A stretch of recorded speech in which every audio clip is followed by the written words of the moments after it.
जय श्री राम। राधे राधे आप सभी लोगों को। कल हमने सप्तम अध्याय का आपको श्रवण कराया था। सप्तम अध्याय के बाद आज आठवां अध्याय प्रारंभ करने जा रहे हैं।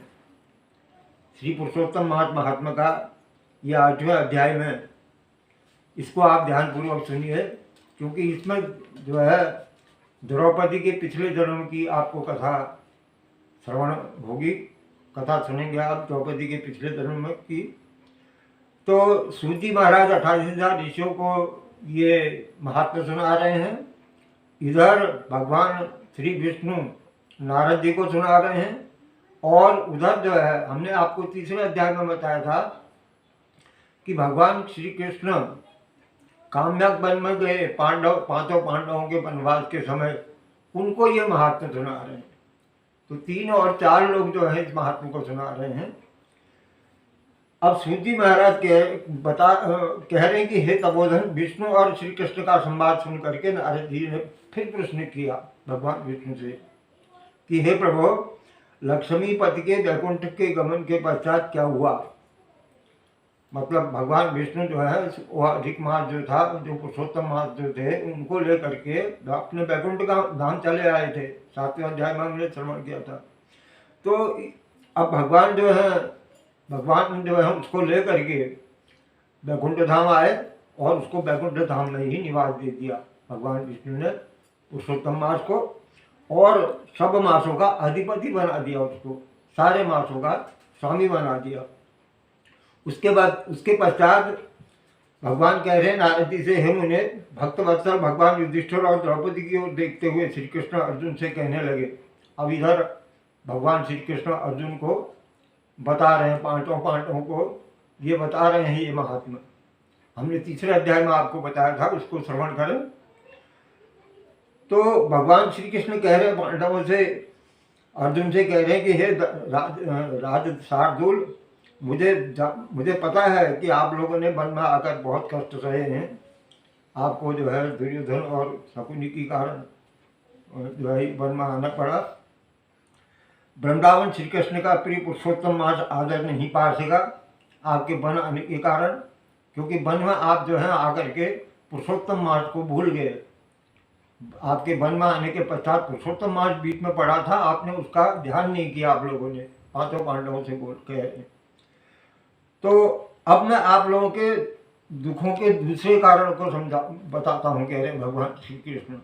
पहला कारण तो ये था कि आप लोग जो है उसको भूल गए थे, विस्मरण कर गए थे पुरुषोत्तम मास को। उसके बाद दूसरा कारण बता रहे हैं भगवान श्री कृष्ण, पांचों पांडवों को बता रहे हैं कि ये द्रौपदी जो है ये पूर्व जन्म में एक विद्वान ब्राह्मण की पुत्री थी, और समय बीतने पर वो 10वें वर्ष में आई।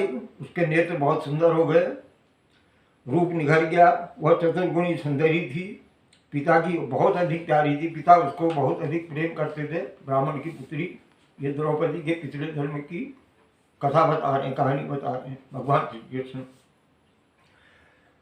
वो ब्राह्मण ने उसकी अपनी पुत्री की कोई उपेक्षा कभी नहीं की। जो उसने कहा वो उसके पिता ने किया। पड़ोसियों सखियों का सुख देखकर वह भी जो है अब विवाह के लिए विचार करने लगी। वो पुत्री जो है ब्राह्मण की पुत्री सोचने लगी कि मेरा भी विवाह हो जाता, मैं भी गृहस्थ में सुखपूर्वक रहती, मेरे भी जो है गृहस्थ सुखपूर्वक बीतता। इस प्रकार विचार करने लगी। अब मैं क्या करूं, क्योंकि मेरे साथ कोई भी विवाह करने के लिए तैयार नहीं है, क्योंकि रूप और गुण में और योग्यता में इतनी अधिक वो निपुण थी कि हर कोई जो है उससे विवाह करने की हिम्मत ही नहीं कर पाता था उस ब्राह्मण पुत्री के साथ। तो वो विचार अब दुखी होने लगी, विचार करने लगी, चिंता करने लगी कि मेरा भाग्य क्या सोया हुआ है, मेरा भाग्य क्यों नहीं देखता, मुझसे कोई विवाह क्यों नहीं करता, मुझे कोई पत्नी रूप में अंगीकार क्यों नहीं करता। विद्वान होने पर भी मेरे पिता भाग्य दोष से मूर्ख ही बने हुए हैं, जो विवाह के योग्य होने पर भी मेरे लिए वर नहीं ढूंढ पा रहे हैं। इस प्रकार वो पुत्री जो है सोच रही है। मैं अपनी सखियों में प्रमुख हूँ, रूप गुण योग्यता में सबसे उच्च स्तर की हूँ, फिर भी मैं कुमारी हूँ, अभी तक मेरा विवाह नहीं हो पा रहा है, मुझे अत्यंत क्लेश है इस कारण से। ऐसी चिंता करने लगी वो मुनि की पुत्री जो है। चिंता और इस प्रकार इच्छाओं और समुद्र के से चिंता तो वह कन्या जो है मोह और शोक में व्याकुल होकर के डूब गई। वो विद्वान ब्राह्मण जो था कन्यादान के लिए लगा रहा खोज में, कन्या के लिए कोई योग्य वर की खोज में लगा रहा, परंतु निराश हो गया। उसे कोई ऐसा योग्य वर मिला ही नहीं जो कन्या के उपयुक्त था।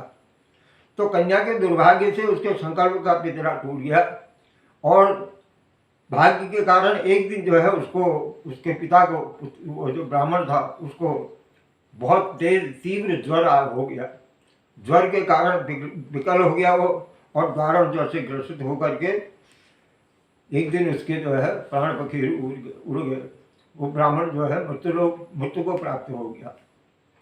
ब्राह्मण जब मृत्यु को प्राप्त हो गया और कन्या जो है विवाहित ही रहेगी, तो अपने पिता के मृत देह को अपनी गोद, सिर को अपनी गोद में रख करके वो जो है अब विलाप करने लगी। वो कन्या विलाप करने लगी, हे पिता, अपनी पुत्री को आपने सुख नहीं दे पाया, आप मुझे ऐसे ही छोड़कर चले गए, किसके आश्रय छोड़ करके मुझे गए हैं, आप चले गए, मुझ पितृहीन की अब कौन रक्षा करेगा, मेरा कोई है भी नहीं, न कोई मेरा भाई है न कोई मेरे बंधु हैं।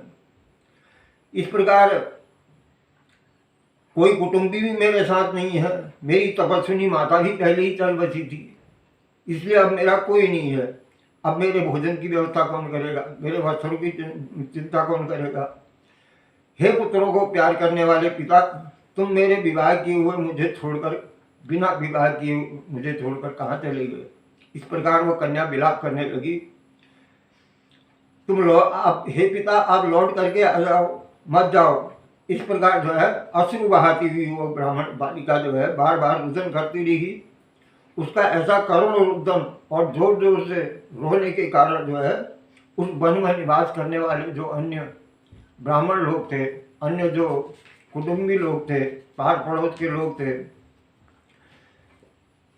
वो एकत्रित हो गए। वहाँ पर एकत्रित होने के बाद उस ब्राह्मण बालिका के निकट पहुँचे और निकट जाकर के रुदन करने लगे, वो भी उसके दुख से। इस प्रकार अंत में उन्होंने जो है उस बालिका को की गोद से उसके मृतक पिता को के शरीर को उठाया और उठाने के बाद काष्ठ आदि की चिता बना करके एक शिवालय के निकट शमशान में उसके पिता की अंत्येष्टि कर दी। उसके बाद दुखी ब्राह्मण बालिका को धीरज बंधाया उन्होंने। वो कहने लगे, चिंता मत करो, कोई न कोई तुम्हारे साथ विवाह जरूर करेगा।